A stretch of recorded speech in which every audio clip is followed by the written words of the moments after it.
আমার প্রিয় ভাইরা, এই কোরআন নাজিল হয়েছে রমাদান আল মুবারক, এই বরকতময় মাসে। তাই আমাদের উচিত এই মাসে, এই রমাদানে কোরআনের সাথে নিজেদের সম্পর্ককে বাড়ানো। এজন্য এই কোরআন দিয়ে আমাদের জীবন সাজাতে হবে। কোরআন দিয়ে জীবন না সাজালে জীবন আলোকিত হয় না। কোরআন দিয়ে পরিবার না সাজালে পরিবার আলোকিত হয় না। কোরআন দিয়ে সমাজ না সাজালে সমাজটা শান্তিময় হয় না।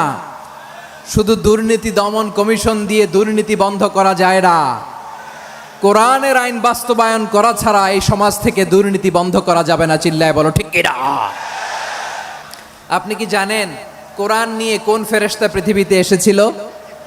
সাইয়েদনা জিবরিল কোরআন নিয়ে এসেছেন, ফলে উনি হয়েছেন শ্রেষ্ঠ ফেরেশতা। বিশ্ব নবীর উপর কোরআন নাজিল হয়েছে, তাই তিনি হয়েছেন শ্রেষ্ঠ নবী। রমাদানে কোরআন নাজিল হয়েছে, তাই রমাদান হয়েছে শ্রেষ্ঠ মাস। কদরের রাতে কোরআন নাজিল হয়েছে, তাই কদর হয়েছে শ্রেষ্ঠ রাত। আমরাও যদি কোরআনের সাথে সম্পর্ক বাড়াই, আমাদের মর্যাদাও এরকম, আমাদেরকেও শ্রেষ্ঠ মানুষ বানায় দিবে কে? এজন্য কোরআনের সাথে সম্পর্ক বাড়াইতে রাজি আছেন তো? যারাই কোরআনের সাথে সম্পর্ক বাড়ায়, এদের মর্যাদা বাড়ায় দেয় কে?